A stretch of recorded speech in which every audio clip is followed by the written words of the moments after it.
আসসালামু আলাইকুম, welcome to another class. আজকের ক্লাসে আমরা 47তম বিসিএস প্রিলির গাণিতিক যুক্তি অংশের প্রশ্নের সমাধান দেখব। প্রথম প্রশ্ন দেখতে পাচ্ছেন 0.6 পৌনঃপুনিককে 0.9 পৌনঃপুনিক দ্বারা ভাগ করলে নিচের কোনটি সঠিক। তো আমরা পৌনঃপুনিক দশমিক থেকে সাধারণ ভগ্নাংশের রূপান্তরটা আগে যদি একটু দেখে নিই, সেটা হচ্ছে 1.234 এরকম একটা পৌনঃপুনিক ভগ্নাংশ, যেখানে 3 এবং 4 উপরে পৌনঃপুনিক আছে। তো এটাকে সাধারণ ভগ্নাংশে কীভাবে রূপান্তর করতে হয়? প্রথমে ভগ্নাংশের লবে পুরো সংখ্যাটা দশমিক এবং পৌনঃপুনিক ছাড়া লিখব, দশমিক এবং পৌনঃপুনিক ছাড়া, তাহলে 1 2 3 4।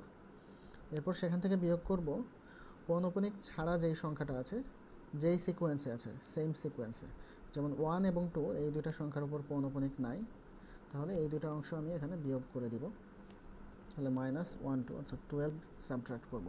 এখন এই ভগ্নাংশের হরে আসবে হচ্ছে দশমিকের পরে আমার জয়টা সংখ্যার উপর পৌনঃপুনিক আছে, এখানে পৌনঃপুনিক আছে দুইটা সংখ্যার উপর, অতএব হরে আমার দুইটা 9 আসবে। এবং দশমিকের পরে যতগুলো সংখ্যার উপর পৌনঃপুনিক নাই, এখানে দশমিকের পরে একটা সংখ্যার উপরে পৌনঃপুনিক নাই, অতএব এখানে শূন্য আসবে একটা, অর্থাৎ এই 1.234 উপরে পৌনঃপুনিক, এই অসীম দশমিক ভগ্নাংশটার দশমিক ভগ্নাংশ ফর্মটা হবে 1234 থেকে 12 বাদ দিলে 1222 আর নিচে 990, অর্থাৎ 1222কে 990 দিয়ে ভাগ করলে থাকবে হচ্ছে 1.2343434। এই 34 পার্টটা রিপিটেড আসতেই থাকবে। তাহলে এখানে আমরা যেই ভগ্নাংশটা সলভ করতে চাচ্ছি 0.6 পৌনঃপুনিক, 0.6 পৌনঃপুনিককে আমরা যদি সাধারণ ভগ্নাংশে রূপান্তর করতে চাই, তাহলে প্রথমে পুরো সংখ্যাটা লিখব মাইনাস পৌনঃপুনিক ছাড়া, তো এখানে পৌনঃপুনিক ছাড়া কিছুই নেই, বা 0 আছে, তাহলে 0 লিখলাম, ডিভাইড বাই দশমিকের পরে পৌনঃপুনিক কয়টা, সেই কয়টা 9 হবে, তাহলে একটা সংখ্যার উপর দশমিকের পরে পৌনঃপুনিক আছে, অতএব একটা 9 আসলো। এবং শূন্য কতগুলো হবে, দশমিকের পরে কয়টা পৌনঃপুনিক ছাড়া আছে, তো এখানে দশমিকের পরে পৌনঃপুনিক ছাড়া কোনো সংখ্যা নেই, অতএব কোনো শূন্য আসবে না, তাহলে 6/9 সিম্পলি এটাই হচ্ছে 0.6 পৌনঃপুনিকের মান। সেম রুল যদি আমরা 0.9 পৌনঃপুনিকের বেলায় অ্যাপ্লাই করি, তাহলে কি হবে, উপরে হচ্ছে 9 পৌনঃপুনিক ছাড়া পুরো সংখ্যাটা লিখলাম, মাইনাস পৌনঃপুনিক ছাড়া যেটা আছে, অর্থাৎ 0 পৌনঃপুনিক ছাড়া আছে, -0 দিলাম, ডিভাইড বাই দশমিকের উপরে পৌনঃপুনিক যে কয়টার উপরে ততগুলো 9, তাহলে দশমিকের পরে পৌনঃপুনিক আছে একটার উপর, অতএব একটা 9 আসলো। এবং শূন্য আসবে কতগুলো, দশমিকের পরে যতগুলো পৌনঃপুনিক ছাড়া আছে, তো এই 0.9 পৌনঃপুনিক, এখানেও দশমিকের পরে পৌনঃপুনিক ছাড়া কোনো সংখ্যা নাই, কোনো ডিজিট নাই, তাহলে এখানেও শূন্য আসবে না, অর্থাৎ 9/9 এটা হচ্ছে 0.9 পৌনঃপুনিকের মান, হুইচ ইজ 1। সো এটা একটু পেঁচায় দিয়েছে আর কি, 0.9 পৌনঃপুনিক দিয়েছে, এটা দেখে অনেকে ইনস্ট্যান্ট ঘাবড়ে যেতে পারে, এটা আসলে 1 হয়। 0.9 পৌনঃপুনিক মানে 0 পরে 9 9 9 9 আসতেই আছে অসীম সংখ্যক, তো এটা আসলে 1ই হয়। এই জন্য 0.6 পৌনঃপুনিককে আপনি 1 দিয়ে ভাগ করছেন, তো 0.9 পৌনঃপুনিক দিয়ে ভাগ করছেন আসলে, বাট জিনিসটা তো 1, আসলে এটা তো 1, তো 1 দিয়ে ভাগ করলে কি হবে, একই জিনিসই থাকবে, অর্থাৎ 0.6 পৌনঃপুনিকই থাকবে, which is in option A, তাহলে এটা 0.6 পৌনঃপুনিক। পরের কোশ্চেন যদি দেখি, যদি কোনো বর্গক্ষেত্রের প্রত্যেক বাহুর পরিমাণ 10% বৃদ্ধি করা হয়, তাহলে তার ক্ষেত্রফল শতকরা কত বৃদ্ধি পাবে। তাহলে আমরা ইনিশিয়াল এবং ফাইনাল দুইটা যদি কেস নেই, ইনিশিয়াল আমার বাহুর দৈর্ঘ্য ধরলাম, বাহুর দৈর্ঘ্য x, তাহলে ক্ষেত্রফল হবে, ক্ষেত্রফল যেহেতু বর্গ বলেছে, তাহলে ক্ষেত্রফল হচ্ছে x²। অ্যান্ড ফাইনালি কী হবে, ফাইনালি 10% বাহুর দৈর্ঘ্য বাড়াচ্ছি, তাহলে বাহুর দৈর্ঘ্যটা হয়, বাহুর দৈর্ঘ্য x প্লাস x ইন্টু 10%, তো 10% হচ্ছে 100 দিয়ে যদি ভাগ করি 0.1 হয়, তার মানে x plus 0.1x, x plus 0.1x, which is 1.1x, এটা বাহুর দৈর্ঘ্য। তাহলে ক্ষেত্রফলটা কত হয়, ক্ষেত্রফল এটা হচ্ছে 1.1x তার স্কোয়ার, হুইচ ইজ 1.21x। 1.21 কীভাবে পেলাম, সেটা হচ্ছে 1.1কে আমরা 11/10 লিখতে পারি, 11/10, সেটা হচ্ছে 1.1, তার স্কোয়ার করলে কী হবে, উপরে 11 স্কোয়ার 121, আর নিচে 10 স্কোয়ার 100, তাহলে 121কে 100 দিয়ে ভাগ করলে 1.21 হয়, 1.21 এক্স স্কোয়ার। এটা হচ্ছে আমার ক্ষেত্রফল, দ্বিতীয় ক্ষেত্রফল। তো প্রথম ক্ষেত্রে যে ক্ষেত্রফল এটাকে যদি A1 বলি, দ্বিতীয় ক্ষেত্রের ক্ষেত্রফলটা হচ্ছে A2 বলতে পারি। তাহলে আমাদের ক্ষেত্রফলের চেঞ্জ ডেল এ সমান কত, চেঞ্জটা হচ্ছে A2 মাইনাস A1, শেষেরটা থেকে আগেরটা বিয়োগ করলাম, তাহলে 1.21 x square minus x square, 1.21 x square minus x square, তাহলে কত থাকে 0.21 এক্স স্কোয়ার। এতটুকু ক্ষেত্রফল আমার পরিবর্তন হলো। তাহলে এটা শতকরা পরিবর্তনটা কত? তো শতকরা পরিবর্তন যখন আমরা বের করি বা শতকরা লাভ ক্ষতি বের করি, লাভ ক্ষতির সময় ক্রয় মূল্যের সাপেক্ষে করতে হয়, এবং পরিবর্তনের বেলায় যে শতকরা কত পরিবর্তন হলো, এই পরিবর্তনগুলো ইনিশিয়াল যেই জিনিসটা ছিল ইনিশিয়াল ভ্যালুটার রেসপেক্টে পরিবর্তনটা হিসাব করা হয়। তাহলে আমাদের ইনিশিয়াল ভ্যালু হচ্ছে A1, তাহলে A1 বা A1 এর মানটা হচ্ছে এক্স স্কোয়ার। ক্ষেত্রফল এক্স স্কোয়ারের জন্য ক্ষেত্রফল পরিবর্তন হচ্ছে 0.21 এক্স স্কোয়ার। তাহলে 1-এর জন্য কত, 100-র জন্য কত, তো 1-এর জন্য হচ্ছে 0.21 x square by x square 1-এর জন্য, আর 100-র জন্য কী হবে, সিম্পলি এটাকে 100 দিয়ে মাল্টিপ্লাই হয়ে যাবে। তাহলে এক্স স্কোয়ার কাটা যায় 0.21 ইন্টু 100 হুইচ ইজ 21%। তার মানে আমার ক্ষেত্রফল পরিবর্তন হবে 21%, যেটা অপশন সিতে আছে। পরের কোশ্চেনে যদি আমরা যাই, 100 টাকা 10% হারে 5 বছরের জন্য বিনিয়োগ করা হলে সরল ও চক্রবৃদ্ধি মুনাফার পার্থক্য কত? অর্থাৎ সরল মুনাফা এবং চক্রবৃদ্ধি মুনাফা, এই দুটো মুনাফার পার্থক্য কত হবে?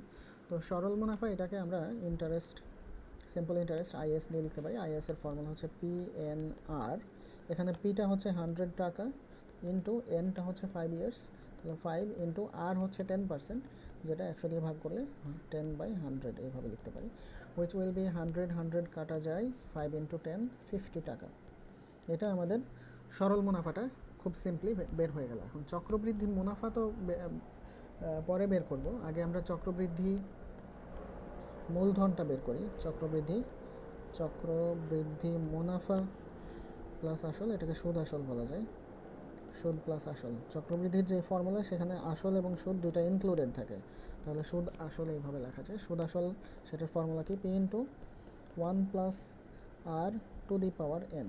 তো এখানে P এর ভ্যালু হচ্ছে 100 ইন্টু 1 প্লাস আর মানে হচ্ছে 10%, মিনস 10/100 ইন টু দি পাওয়ার হচ্ছে n, n এর ভ্যালু হচ্ছে 5।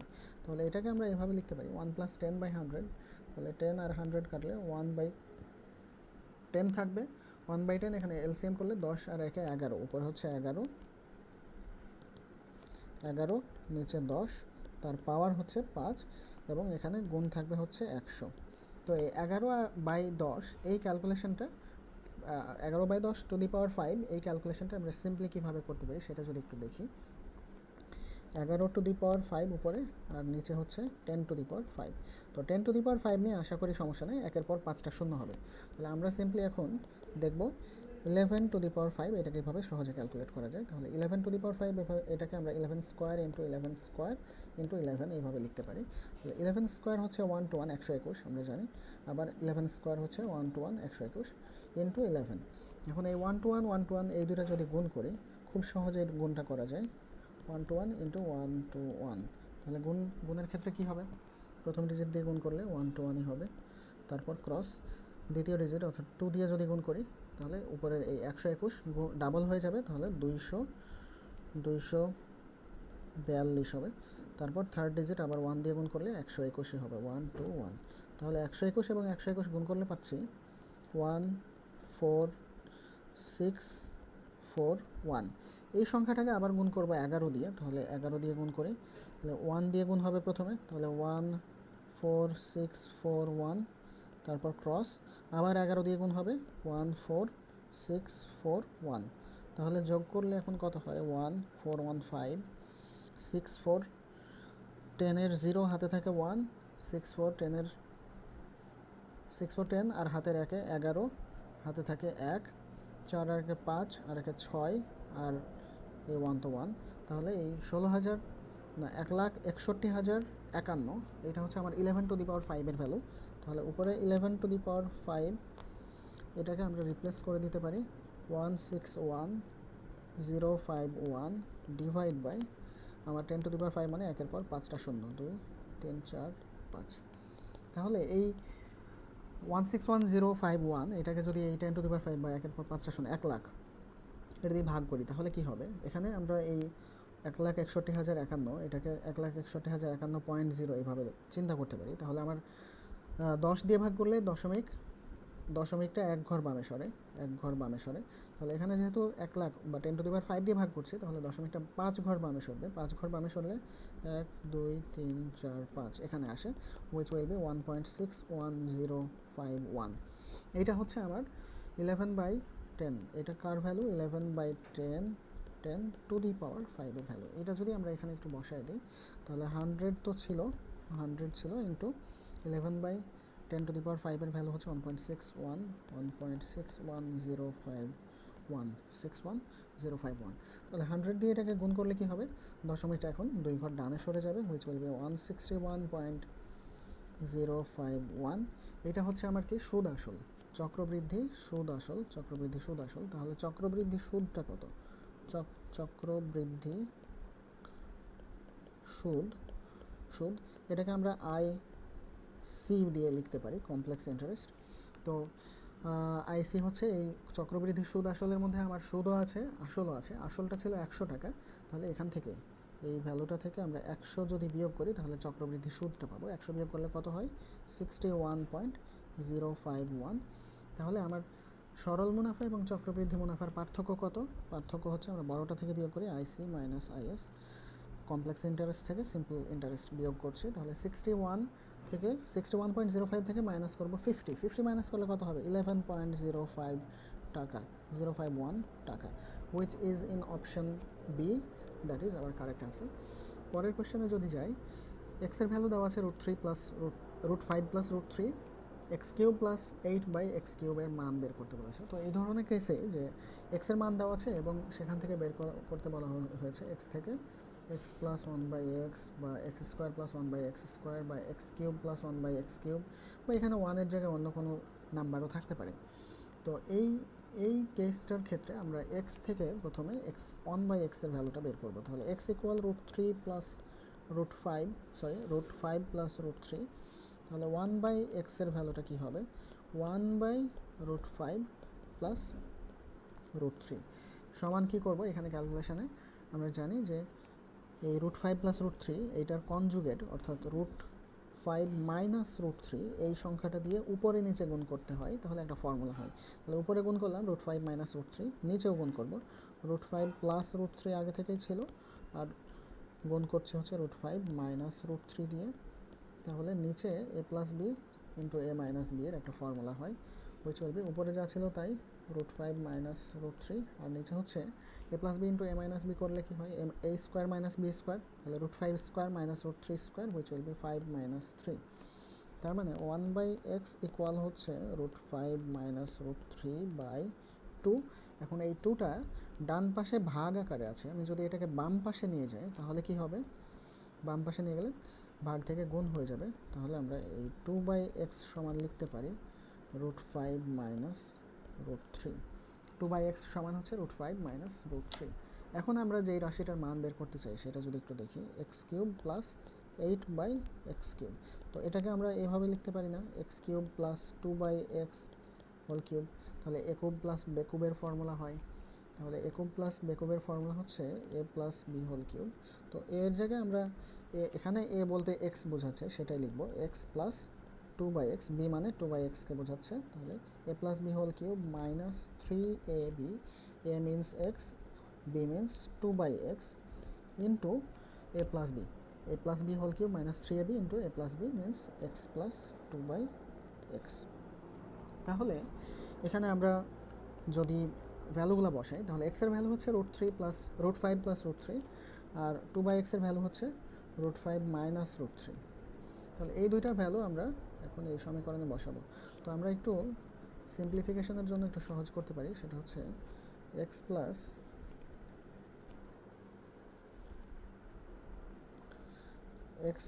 2/x এর ভ্যালুটা কত হয়? x means √5 plus √3, 2/x means plus √5 minus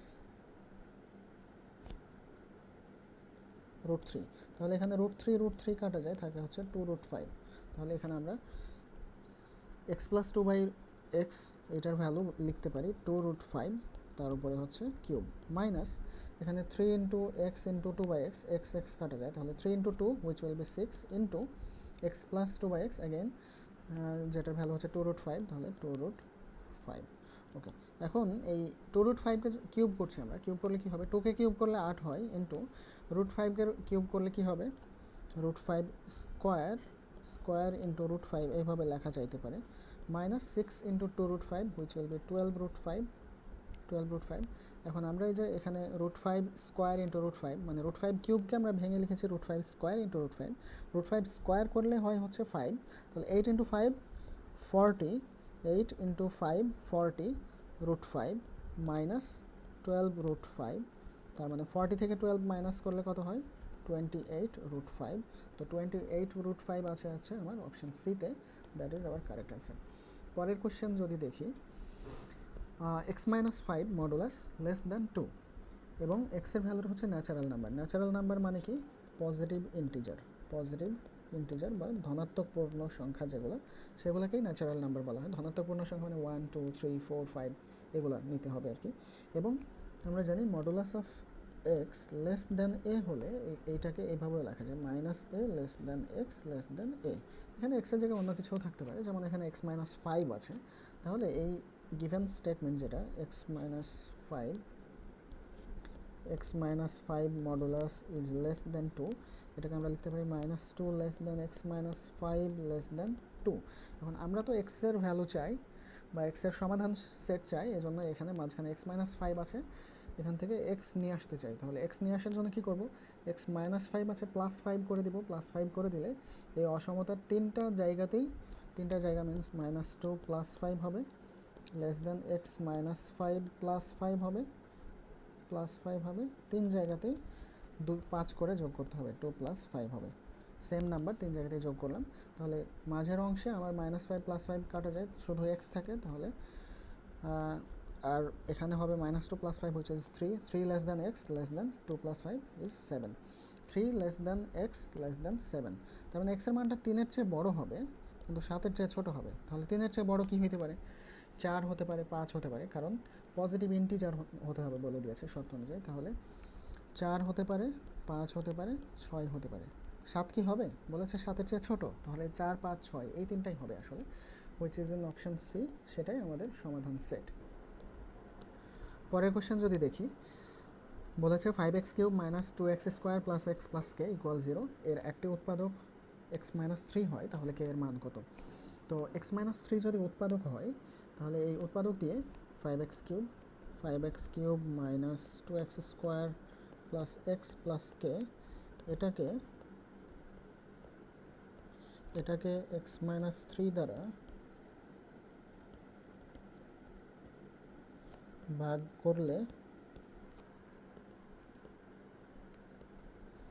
ভাগশেষটা হবে 0। কারণ কি, কারণ x-3টা হচ্ছে এই রাশিটার একটা উৎপাদক, তো উৎপাদক হলে ভাগ যায়, নিঃশেষে বিভাজ্য হয়, তো এই কারণে ভাগশেষটা 0 হবে। আবার আমরা ভাগশেষ উপপাদ্য থেকেও ভাগশেষটা বের করতে পারি। ভাগশেষ উপপাদ্য থেকে কি বলে যে x-3 দ্বারা যদি আমরা এই রাশিটাকে ভাগ করি, তাহলে ভাগশেষটা কী হবে, আমরা x-3 সমান প্রথমে 0 ধরবো, 0 ধরলে x এর মান কত হয় 3 হয়, এই 3টা আমরা এই রাশিতে বসাবো, রাশিতে যদি x এর ভ্যালু 3 বসাই, তাহলে যেই মানটা পাবো সেটাই আমার কি হয় ভাগশেষ হয়। তাহলে ভাগশেষ উপপাদ্য অনুযায়ী ভাগশেষ সেটা কত হবে 5 × 3³ 5 × 3³ -2 × 3² +3 + k, এটা হচ্ছে ভাগশেষ উপপাদ্য অনুযায়ী ভাগশেষ, এবং এই ভাগশেষটাই কত হবে 0 হবে, কারণ এই যেটা দিয়ে ভাগ করছি সেটা আমার উৎপাদক। তাহলে এই যে আমরা একটা সমীকরণ গঠন করতে পারলাম, এখান থেকে আমরা k এর ভ্যালুটা বের করতে পারবো। তাহলে k সমান কি হবে, k সমান 5 × 3³ এটা বামে প্লাস আকারে আছে, প্লাস আকারে, এটাই যদি আমরা ডানে নিয়ে যাই তাহলে মাইনাস হয়ে যাবে, তাহলে -5 × 3³ কত হয়, 3³ মিনস 27, 5 27 135, 2 × 3³ 2 × 3² মানে 9, তাহলে 2 × 9 18, এটা হয়ে যাবে +18, এবং +3 বামে ছিল, ডানে গেলে -3, তাহলে -135 -3 -138 প্লাস 18 যোগ করলে হয় -120 -120 আমার অপশান সিতে আছে, that is our correct answer. পরের কোশ্চেনে যদি যাই, নিচের সিরিজের ফাঁকা জায়গায় কোন সংখ্যা হবে? তো এখানে একটা সিরিজ দেওয়া আছে 243 81, তারপর একটা ফাঁকা, তারপর 9 3 1। তো আমরা সিরিজটা যদি একটু অ্যানালাইজ করি, যে 81কে 3 দিয়ে গুণ করলে 243 হয়, অর্থাৎ 243কেও আমরা 3-এর কিছু একটা পাওয়ার আকারে লিখতে পারবো, 81কেও লিখতে পারবো, তারপর তো একটা ফাঁকা, 9কেও লিখতে পারবো, 3কে তো লেখাই যায় 3 টু দি পাওয়ার 1, 1কেও লেখা যায় 3 টু দি পাওয়ার 0, অর্থাৎ এই প্রত্যেকটা নাম্বারই 3-এর পাওয়ার হিসেবে লেখা যায়। কীভাবে? আমার 9 মানে 3 স্কোয়ার, 3 মানে 3 টু দি পাওয়ার 1, 1 যেটা ছিল সেটা হচ্ছে 3 টু দি পাওয়ার 0, বক্সটা আমি ফাঁকাই রাখলাম। 81 মানে 3 টু দি পাওয়ার 4, 243 মানে 81কে আরও 3 দিয়ে গুণ করলে 243 হয়, তাহলে 243 সমান হবে 3 টু দি পাওয়ার 5। তাহলে আমরা এই সিরিজ যেটা আছে, সিরিজে দেখতে পাচ্ছি 3 to the power 5, 3 to the power 4, মাঝে একটা গ্যাপ, তারপর 3 স্কোয়ার, তারপর 3 to the power 1, 3 to the পাওয়ার। তাহলে দেখেই বোঝা যাচ্ছে যে মাঝের এই গ্যাপটাতে 3 টু দি পাওয়ার 3 হবে বা 3 কিউব হবে, আর 3 কিউবের ভ্যালু হচ্ছে 27, যেটা অপশন বিতে আছে, that is our correct answer. পরের কোশ্চেন যদি আমরা দেখি, যদি x based logarithm of 324 equal 4 হয়, তবে এক্স এর মান কত? এই সেম কোশ্চেনটা 50th প্রিলিতেও এসেছে, যেটা এই প্লেলিস্টেরই 50th বিসিএস সমাধান ক্লাসে আপনারা পাবেন। তো বোঝাই যাচ্ছে যে 47তম বিসিএসের একটা গাণিতিক যুক্তির প্রশ্ন হুবহু মান পরিবর্তন ছাড়াই 50তম বিসিএসে এসেছে। সো প্রশ্ন ব্যাংক সমাধানের গুরুত্বটা আপনারা বুঝতে পারছেন আশা করি। তাহলে এখানে আমরা যেই সূত্রটা অ্যাপ্লাই করবো সেটা হচ্ছে লগ এ বেসড বি সমান যদি সি হয়, তাহলে আমরা জানি এ টু দি পাওয়ার সি, এখান থেকে কী লেখা যায়, এ টু দি পাওয়ার সি সমান বি হয়। তো এই সূত্রটা যদি এখানে আমরা অ্যাপ্লাই করি, তাহলে x to the power 4, x to the power 4 সমান কী হবে, 3 to 4 হবে। এখন আমরা এখানে এক্সের মান বের করতে চাচ্ছি, তাহলে এই 3 to 4কে এমনভাবে লিখতে হবে যেন সামথিং টু দি পাওয়ার 4 হয়। তাহলে পাওয়ার সমান হয়ে যাচ্ছে, পাওয়ার সমান হয়ে গেলে আমরা বেস সমান করে দেবো। এখন এই সামথিংয়ের ভ্যালুটা কত হবে সেটা বের করা আমাদের কাজ। তাহলে আমরা 324কে একটু উৎপাদকে বিশ্লেষণ করব। 2 দিয়ে ভাগ করলে হয় 162, আবার 2 দিয়ে ভাগ করলে হয় 81, আর 81 মানে 9 দিয়ে ভাগ করলে 9 হয়। তাহলে 9 into 9 into 9 into 2 into 2, that means 9 square, বা 9 মানে আবার 3 স্কোয়ার, তাহলে 3 square into 3 square into 2 square, তাহলে 3 to the power 4 into 2 square. তার মানে এখানে 324কে আমরা 3 to the power 4 into 2 to the power 2 এইভাবে লিখতে পারি।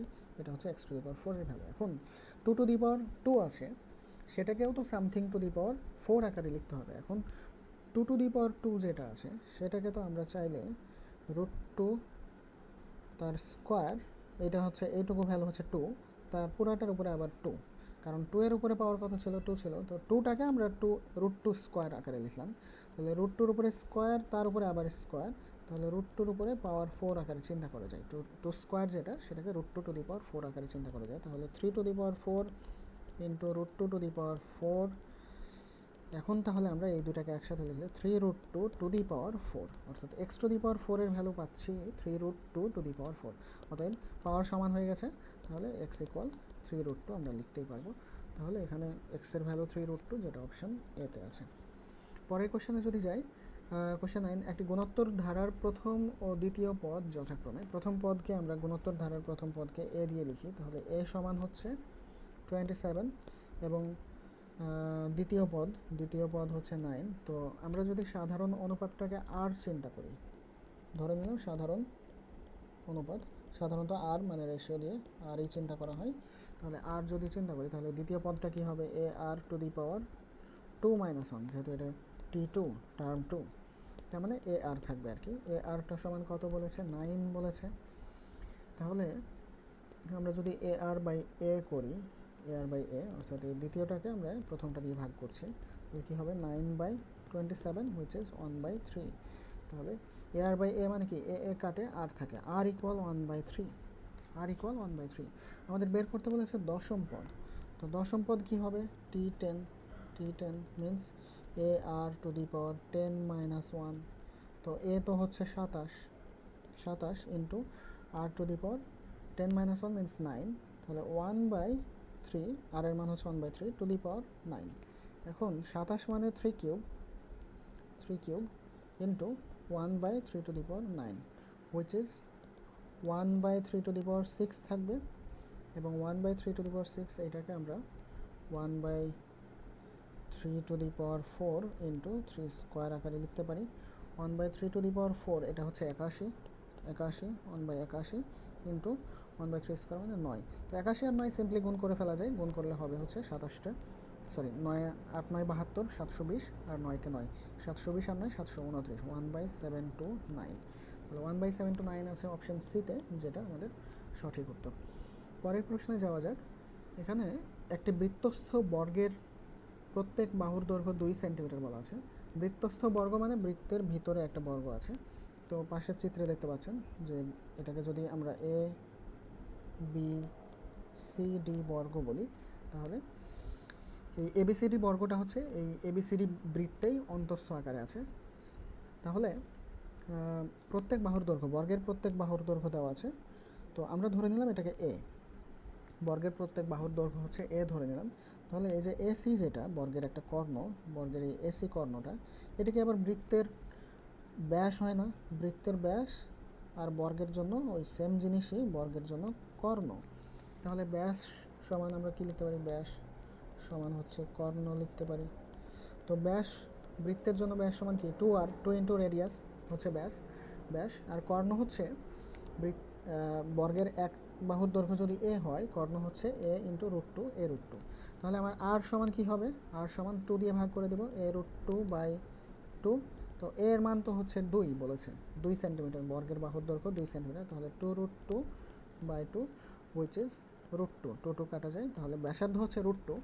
আর বের করতে বলেছে বৃত্তের ক্ষেত্রফল, তাহলে আমরা জানি বৃত্তের ক্ষেত্রফল এ সমান πr²। তো পাই তো কনস্ট্যান্ট, পাই থাকলো, r² মানে √2 স্কোয়ার, √2কে স্কোয়ার করলে 2 হবে, তার মানে 2π হচ্ছে আমার বৃত্তটার ক্ষেত্রফল, যেটা অপশন বিতে আছে। পরের কোশ্চেনে যদি যাই, 4 জন তাঁতি 4 দিনে 4টি মাদুর প্রস্তুত করতে পারে। একই হারে 8 জন তাঁতি, সংখ্যাগুলো ইংলিশে আছে একটু খেয়াল করবেন, 8 জন তাঁতি 8 দিনে কতটি মাদুর তৈরি করতে পারবে। তো আমি উপরের লাইনটাই একটু, যেহেতু কতগুলা মাদুর তৈরি করতে পারবে, মাদুরের সংখ্যা চেয়েছে, তো যেইটা আমরা বের করতে চাই মাদুরের সংখ্যা, সেটা সাধারণত লাস্টে লিখে আমরা স্টেটমেন্টটা আবার রিফ্রেশ করতে পারি। তো আমি রিফ্রেশ করে এখানে লিখেছি যে 4 জন তাঁতি 4 দিনে মাদুর তৈরি করতে পারে 4টি। তাহলে 4 জন তাঁতি না হয়ে যদি একজন তাঁতি হয়, একজন তাঁতি 4 দিনই থাকলো, দিন আমরা চেঞ্জ করলাম না, 4 দিনে মাদুর তৈরি করতে পারে কতগুলো তৈরি করতে পারবে, 4 জন তাঁতি যদি 4টা তৈরি করতে পারে, একজনে কি 4টা পারবে, একজনে কম পারবে, তাহলে 4 দিয়ে ভাগ হবে, তাহলে একজনে পারবে 4/4টি। তাহলে এটা কিন্তু 1 হয়ে গেল। এখন এটা পরের লাইনে আমরা 4/4 আর লিখবো না, এটা 1 লিখবো আর কি, এটাকে 1 লিখবো পরের লাইনে। তাহলে এখন একজন তাঁতিই থাকলো, কিন্তু দিন যদি 4 না হয়ে 1 হয়ে যায়, একজন তাঁতি একদিনে মাদুর তৈরি করতে পারে। আমরা আগের যে লাইনটা, এই লাইনটা ছিল একজন তাঁতি 4 দিনে একটা মাদুর তৈরি করছে, তাহলে একদিনে কয়টা তৈরি করবে, কম তো করবে, নিশ্চয়ই কম করবে, তাহলে ভাগ হবে 1/4টি। এখন পরের লাইনে আমরা কি করবো, যে 8 জন তাঁতি নিয়ে আসবো, এবং 8 দিন নিয়ে আসবো। তো 8 দিন আগে নিয়ে আসি, 8 জন তাঁতি পরে নিয়ে আসছি। এখন একজন তাঁতি 4 দিন, একদিনের জায়গায় এখন যদি 8 দিন হয়, 8 দিনে মাদুর তৈরি করতে পারে, সেটা কি হবে, 1/4 ছিল একদিনে, তাহলে 8 দিনে কি হবে, 8 দিয়ে গুণ হয়ে যাবে, 1/4 ইন্টু 8টি। তো 1/4 ইন্টু 8 এতে কত হয়, এটা কিন্তু 2 হয়। তাহলে পরের লাইনে এই 1/4 ইন্টু 8 না লিখে আমরা 2 লিখবো সিম্পলি। তাহলে একজন তাঁতির জায়গায় এখন যদি 8 জন তাঁতি এসে হাজির হয়, 8 জন তাঁতি 8 দিনে মাদুর তৈরি করতে পারবে। একজন তাঁতি 8 দিনে তৈরি করছিল 2টা, এটা হচ্ছে 2। তাহলে 8 জন তাঁতি কয়টা তৈরি করবে, 2 ইন্টু 8 হুইচ ইজ 16, অর্থাৎ 16টি মাদুর তৈরি করবে, যেটা অপশান সিতে আছে। পরের কোশ্চেনে যদি আমরা যাই, 12 নম্বর, 0 0 এবং 3 3 বিন্দুগামী সরলরেখার সমীকরণ। তো এই প্রশ্নের ফর্মুলা যদি আমরা অ্যাপ্লাই করি, ফর্মুলা হচ্ছে x minus x1 by x1 minus x2 সমান হচ্ছে y minus y1 by y1 minus y2, যেখানে প্রথম বিন্দুটা হচ্ছে x1, y1, x1 এর মানও 0, y1 এর মানও 0, দ্বিতীয় বিন্দুটা হচ্ছে x2, y2, x2 এর মান 3, y2 এর মানও 3। এই মানগুলো যদি আমরা বসাই দিই তাহলে সমীকরণে xy থেকে যাবে, xyটাই ওই সরলরেখার উপরস্থ বিন্দুগুলোকে প্রতিনিধিত্ব করবে, অর্থাৎ একটা সরলরেখার সমীকরণ পাওয়া যাবে।